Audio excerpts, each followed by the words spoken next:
The morning Muhammad Ali woke up knowing he might never fight again, the silence in his hotel room felt heavier than any punch he'd ever taken.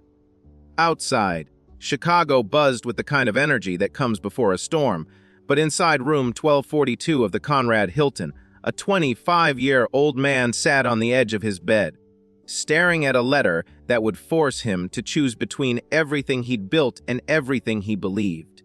What happens when the world demands you become someone you're not? The letter had arrived 3 days earlier, April 25, 1967, stamped with the official seal of the United States Armed Forces. It wasn't a request. It was an order.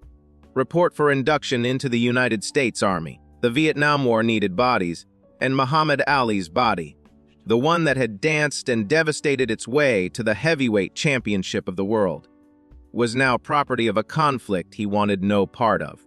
He'd been saying it for months, that famous line that would echo through history. But saying it in interviews was different from the moment when saying it would cost him everything. Could a man really sacrifice his crown for his conscience? The room smelled of stale coffee and the faint trace of his trainer's cigar from the night before. Angelo Dundee had sat in that same chair by the window, trying to find words that might change Ali's mind without actually saying he should change his mind. The curtains were drawn, but thin blades of morning light cut through, illuminating dust particles that floated like tiny witnesses to history being made in slow motion.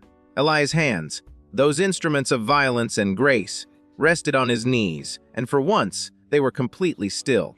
When had stillness become more terrifying than any opponent? The phone kept ringing. Reporters, lawyers, people who called themselves friends but sounded more like creditors collecting on debts of loyalty he never remembered owing. He stopped answering after the first dozen calls. His wife Sanji had left 2 hours earlier, her footsteps echoing down the hallway with a finality that suggested she knew what was coming, even if she couldn't bring herself to say it out loud. The television in the corner played footage of protests and counter-protests, young men burning draft cards while others waved flags with the kind of fervor that comes from never having to question what the flag means. Where do you stand when both sides claim God is watching? Herbert Muhammad, his manager and spiritual advisor, had been the last person to speak to him before everyone left him alone with his decision. The nation is watching, Herbert had said, and those 4 words carried the weight of an entire community's expectations. The Nation of Islam had given Ali more than a new name. It had given him identity, purpose, a framework for understanding why he'd grown up in Louisville having to drink from separate water fountains. Elijah Muhammad, the movement's leader, hadn't directly told him what to do, but the implication hung in the air like humidity before a thunderstorm. How do you separate faith from obligation when they've been woven together since the moment you were reborn? Outside his window, Chicago moved with the indifference of a city too busy to care about one man's crisis. Car horns, distant sirens, the mechanical groan of a garbage truck making its rounds. Life continuing its relentless forward march while Ali remained frozen in a moment that demanded he move in one direction or another. The championship belt sat in a leather case in the corner of the room, its gold plates catching the light whenever the curtain moved. He'd beaten Sonny Liston for that belt, taken it from a man the world feared, and in doing so, had declared himself the greatest at a time when black men weren't supposed to declare themselves anything. What good is a crown if wearing it means betraying who you are beneath it? The media had been painting him as a villain for months now. Not the wrestling-style villain he played in interviews, the entertaining loudmouth who predicted the round he'd win in. This was different. This was the kind of villain America saves its real venom for, the ungrateful Negro. They called him in editorials that didn't use that exact word but meant it all the same. He'd refused to be Cassius Clay, the name his grandfather had been given by a slave owner, and that refusal had been treated as a personal insult to everyone who preferred their black champions humble and compliant. Floyd Patterson had offered to fight him for free, calling it his patriotic duty to shut Ali's mouth. How strange that patriotism looks like punching someone for having a conscience. The previous night, He'd driven through neighborhoods where his face looked back at him from protest signs held by young men who saw him as a symbol of resistance they desperately needed. But he'd also seen the other signs, the ones calling him a coward, a traitor, suggesting he be stripped of everything he'd earned. A group of veterans had burned an effigy outside the Houston Induction Center, where he was supposed to report in 3 days. The cloth dummy had worn boxing gloves. The fire had turned everything to ash in minutes. Was that a preview of what happened to symbols when they refused to stay symbolic? Inside the hotel room, time moved differently.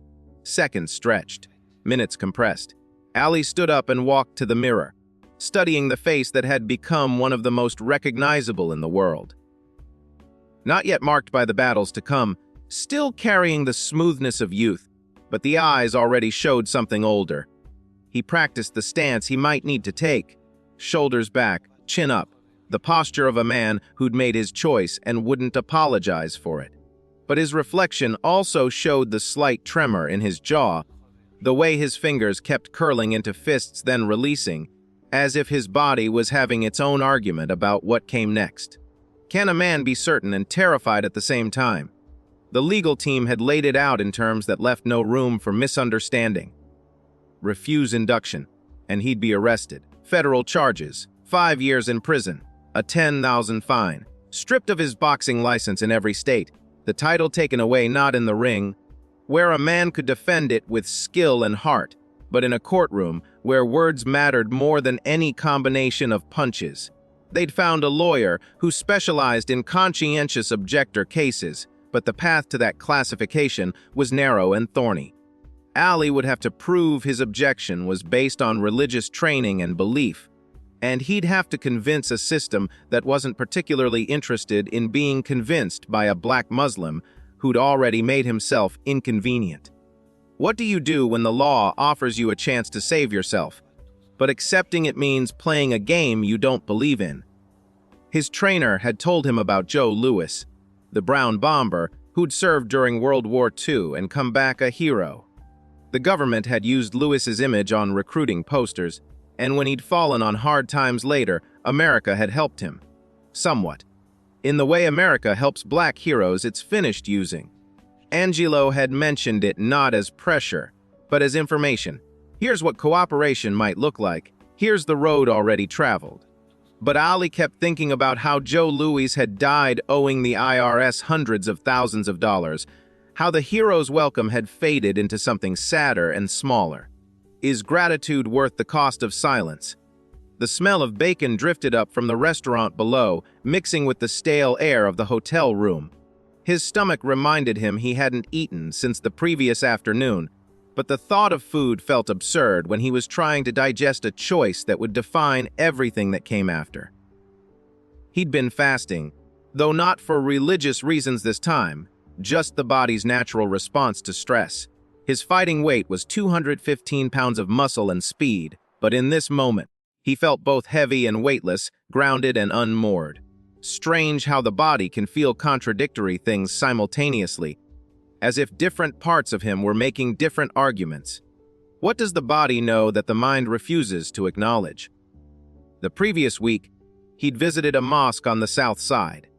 The brothers there had greeted him like royalty, which felt both honoring and suffocating.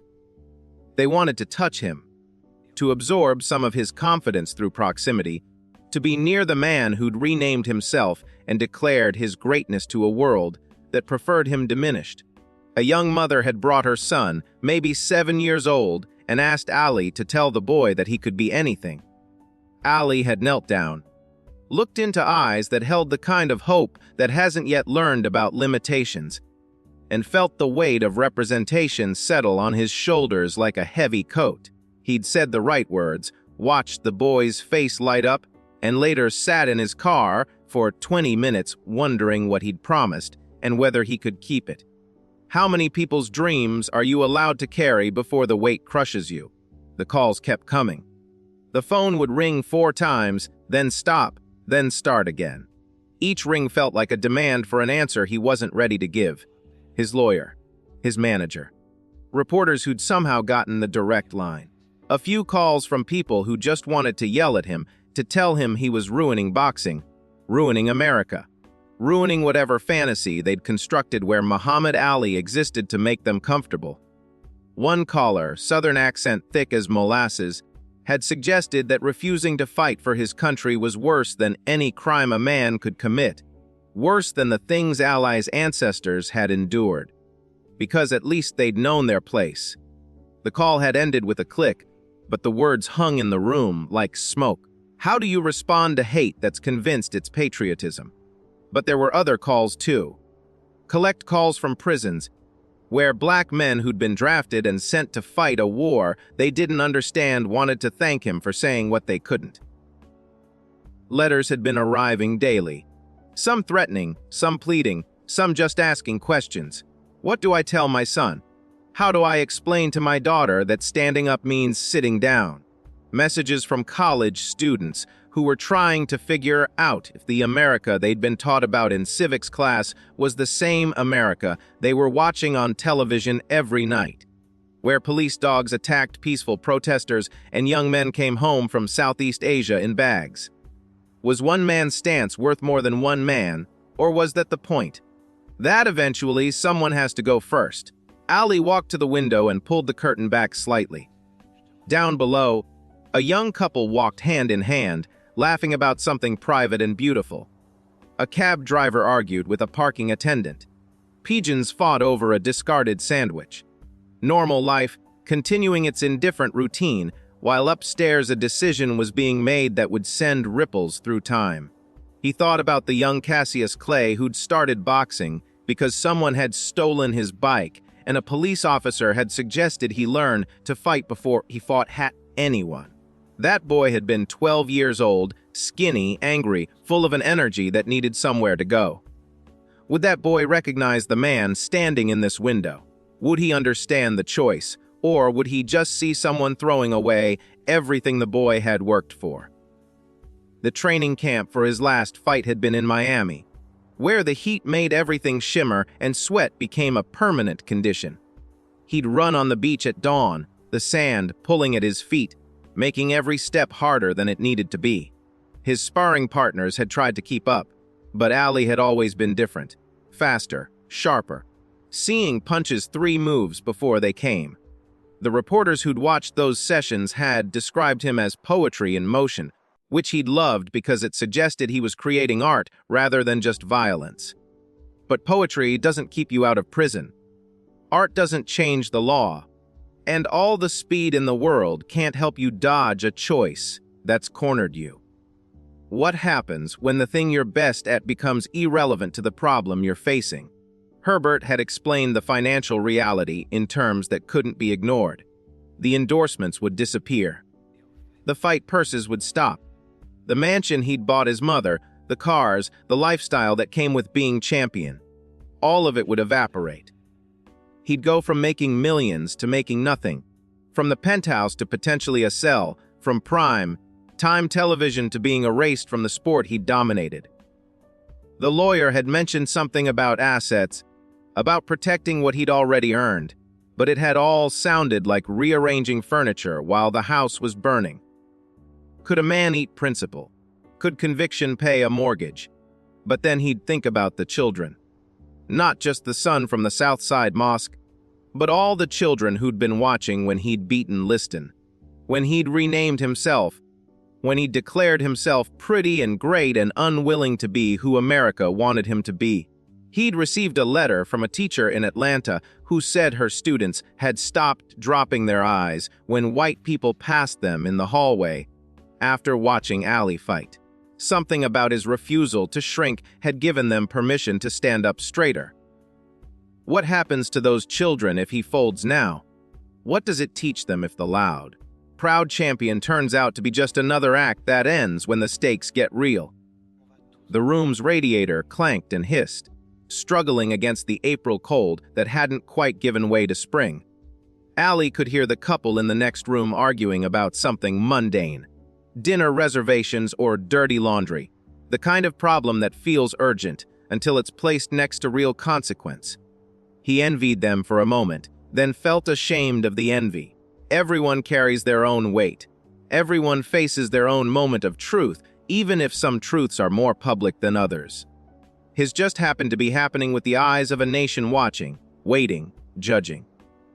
Had he asked for that attention, or had it come with the territory of being great in a country that loved its black athletes talented and silent?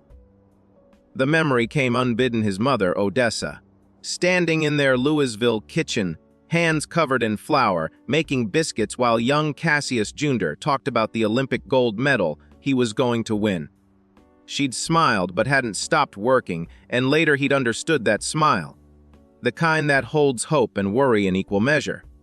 She'd lived through enough to know that dreams were dangerous things for black boys in America, that the higher you climbed, the more people gathered to watch you fall.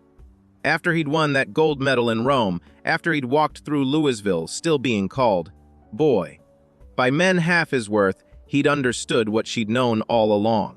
But she'd never told him to be small. She'd never suggested he make himself comfortable to others. What did that silence mean now? The fight with Liston had been about more than boxing. Everyone knew it. Liston had been the monster, the ex-con with a stare that made grown men nervous, and young Cassius Clay had been the underdog, the Louisville lip who talked too much and would finally get what was coming to him. Except he hadn't. He dismantled Liston with a speed that seemed impossible, then stood over him shouting, "I'm the greatest," while reporters scrambled to rewrite their predictions. That night, he'd announced his conversion to Islam, his new name, his new identity. The next morning, he'd been the most famous athlete in the world and one of the most controversial men in America. Had he known then that the mic he'd claimed would eventually force him to say things that would cost him everything. 3 days. That's how long he had until he needed to report to the induction center in Houston. 2 hours to prepare himself for whatever came next. Arrest, trial, imprisonment, exile from the sport he'd revolutionized. Or he could show up, take the oath, put on the uniform, and let the military decide where Muhammad Ali could best serve his country. Maybe they'd make him a recruiter, put him on tour, let him inspire young men to serve. Maybe they'd keep him out of combat, protect their investment. Maybe he could have it both ways, keep the title, keep the fame, and satisfy the obligation. But every time he imagined that path, he felt something inside him recoil. Was that his conscience, or just pride refusing to bend? The previous afternoon, he'd called his father. Cassius Marcellus Clay Sear had been a sign painter in Louisville, a man who'd filled his son's head with stories of black greatness, of African kings and queens, of a history that textbooks ignored. But he'd also been practical in the way men become when they've lived long enough to see dreams run into reality. "Son," he'd said, voice crackling through long distance, "I ain't gonna tell you what to do. You're a man now. But I will tell you this, they don't let black men be heroes for free. There's always a cost. You just gotta decide if you're willing to pay it." Then, he'd said he loved him and hung up before Ali could ask what he thought the right choice was. Why do fathers wait until the most important moments to suddenly refuse to give advice? Night had fallen outside without Ali noticing the transition. The room had grown dark except for the glow of the television and the streetlights filtering through the curtain. He hadn't turned on any lamps. Somehow, the darkness felt appropriate, as if the shadows were giving him permission to sit with his uncertainty without having to perform confidence. His public persona, the swagger, the rhymes, the absolute certainty, had been carefully constructed to project invincibility. But here, alone, he could admit he was scared, not of prison, not of losing the title, but of making the wrong choice, of not being able to see around the corner to where this path led. What if his conscience was wrong? What if the cost was too high? What if refusing to fight in Vietnam meant failing to fight for something else that mattered more? The television showed footage of the war. Helicopters landing in rice paddies, soldiers younger than Ali trudging through jungle, body bags being loaded onto planes. The announcer spoke in that clipped, authoritative tone that suggested everything was under control, that American forces were winning, that the sacrifice was necessary and noble. But Ali kept focusing on the faces of the soldiers, looking for something that might tell him what they really thought, whether they believed in the mission or were just trying to survive until they could come home. How many of them had stood where he was standing, faced with a choice that wasn't really a choice? How many had said yes not because they wanted to, but because no seemed impossible? A knock on the door interrupted the silence.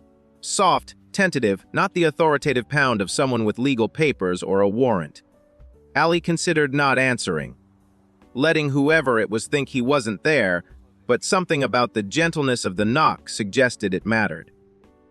He opened the door to find a bellhop, maybe 19 years old, holding an envelope. "Mr. Ali," the young man said, and his voice broke slightly on the name, as if speaking it was an honor he hadn't prepared for. "This just came for you." They said it was urgent. He handed over the envelope, then added in a rush before Ali could close the door, "My brother's in Da Nang. He writes me letters saying he doesn't know why he's there. I just thought you should know someone's listening to what you're saying." Then he was gone, disappearing down the hallway before Ali could respond. How many brothers were in Da Nang, and how many of them were wondering why? The envelope contained a telegram from Dr. Martin Luther King Jr. It was brief. "Your stand is a moral choice that history will judge with kindness. Whatever comes next, know that courage takes many forms." Ali read it 3 times, looking for some hidden instruction, some code that would tell him definitively what to do. But there was only support, offered without condition or expectation. He thought about King's philosophy of nonviolence, about the marches and the beatings and the dogs and the fire hoses. That was one kind of courage, to walk peacefully into violence and absorb it without retaliating. Was this his version? To stand still while everything he'd built was dismantled around him.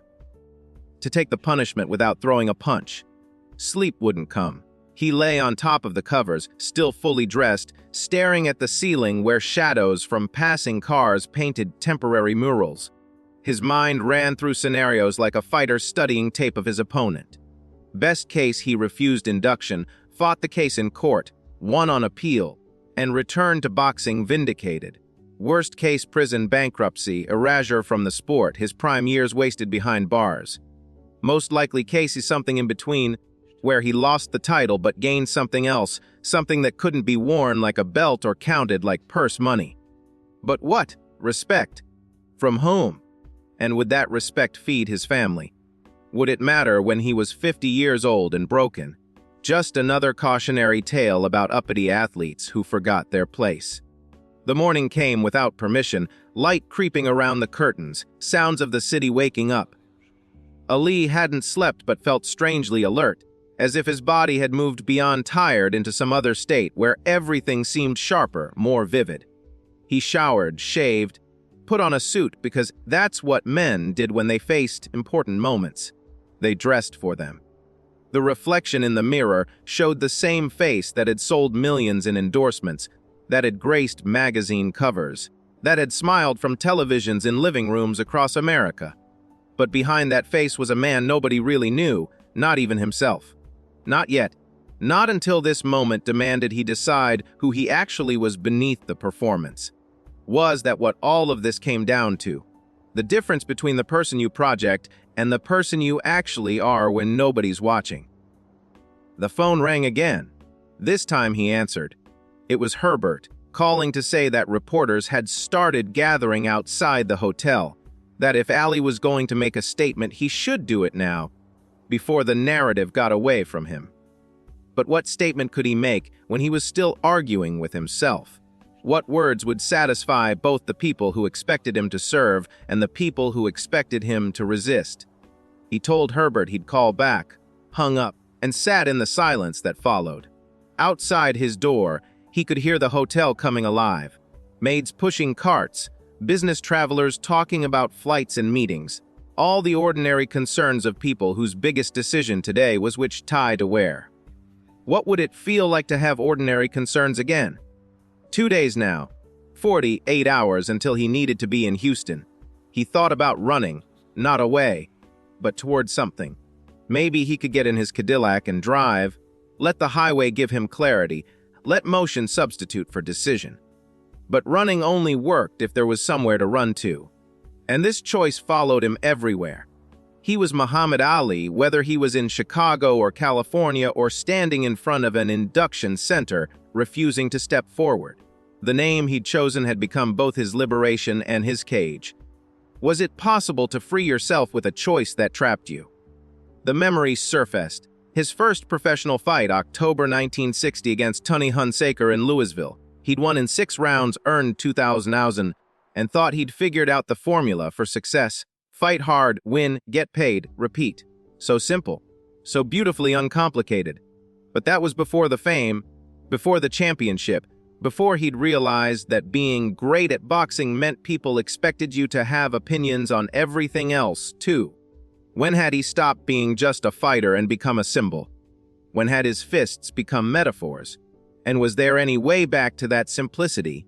Or did consciousness, once raised, trap you forever in complexity? He packed a small bag, not because he decided to run, but because having something to do with his hands helped him think. Clothes folded neatly, toiletries organized. The championship belt he left in its case. Touching it felt like tempting fate, like picking the winner before the fight was over. His hands moved automatically while his mind spiraled through possibilities. The lawyer had mentioned Canada, how some draft resistors were fleeing there, starting over in a country that wouldn't extradite them. But running meant never coming back, meant becoming an exile, meant letting America win by forcing him out rather than standing his ground. Besides, he was Muhammad Ali. Running wasn't his style. Was it? The newspapers on the coffee table told different versions of the same story. One called him a hero, standing up for his beliefs against an unjust war. Another called him a coward, hiding behind religion to avoid his duty. A third tried for neutrality but couldn't hide its confusion. Why would someone at the peak of their power deliberately throw it all away? Because that's what confused people most. Not the moral argument, not the religious conviction, but the self-destructive nature of his choice. In America, you weren't supposed to sacrifice success once you'd achieved it. You were supposed to grab it, hold it, protect it at all costs. What did it mean when someone chose principle over profit? Was it noble or just stupid? Could something be both? Herbert called again. Then his lawyer. Then his mother, who didn't say much, but whose breathing on the other end of the line told him everything. She was scared for him, proud of him, worried about him, angry at a world that forced this choice. "You do what you gotta do, baby," she finally said. "But know that I'm praying for you either way."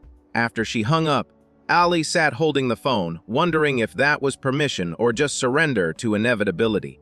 Either way, it left him exactly where he started, alone with a choice that would define not just his life, but his legacy. What would people say about him 50 years from now? Would they remember the boxing? Or would they remember this? One day, 24 hours until Houston. The hotel room had become both a sanctuary and a prison, and Ali found himself pacing its dimensions like a caged animal. 15 steps from the door to the window. 8 steps from the bed to the bathroom. He'd memorized every crack in the ceiling, every stain on the carpet, every sound the radiator made. This was what waiting felt like when the stakes were everything. A compression of time and space until the entire universe seemed contained in a single room, a single moment, a single choice. Was this what soldiers felt like before battle? This strange combination of readiness and dread. This knowledge that your life was about to change in ways you couldn't control, only endure. He turned on the radio. Music, news. A commercial for laundry detergent that promised to make everything bright and clean. The normalcy of it all felt obscene somehow, as if the world should stop spinning while he figured out his place in it. But the world never stops for individual crisis. It just keeps moving, indifferent to personal apocalypse, offering laundry detergent and weather updates, and all the mundane details that continue regardless. He switched it off and sat in the silence that rushed in to fill the space. In silence, he could hear himself think. In silence, he couldn't hide from what he knew, deep down, he was going to do. Wasn't the real question not what he'd choose, but whether he had the courage to pay the price that choice demanded. Night fell again. His last night of being Muhammad Ali, heavyweight champion of the world, before he became whatever came next. He stood at the window watching Chicago's lights flicker on, millions of lives intersecting and diverging, all those private dramas playing out in apartments and offices and hotel rooms across the city. How many of them were facing their own impossible choice tonight? How many were wrestling with the gap between who they were and who they were supposed to be? He placed his palm against the cool glass and felt the vibration of the city humming beneath his hand. Whatever he decided tomorrow, life would continue. People would still fall in love and get divorced and worry about their jobs and dream their dreams. His choice mattered completely to him and hardly at all to the universe. Was that comforting or terrifying? The suit he'd wear to Houston hung on the closet door. Dark, conservative. The kind of suit a serious man wears to serious occasions. He'd put it on in the morning, knot his tie, polish his shoes, and walk into a building where they'd ask him one simple question. Will you step forward? 3 words that contained multitudes. Will you step forward and take the oath? Will you step forward and become what we need you to be? Will you step forward into the life we've planned for you? Or will you stay exactly where you are and face the consequences? How could 3 words feel both simple and impossibly complex? Muhammad Ali lay down on the bed, fully clothed, and closed his eyes. Not to sleep. Sleep was impossible. But to find some quiet space inside himself where the answer might be waiting. And in the darkness behind his eyelids, he saw himself as a boy running through Louisville streets with dreams bigger than the segregated city could contain.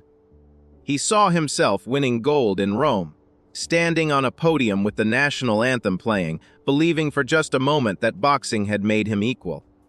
He saw himself taking the name Muhammad Ali, declaring himself reborn, refusing to be what America wanted him to be.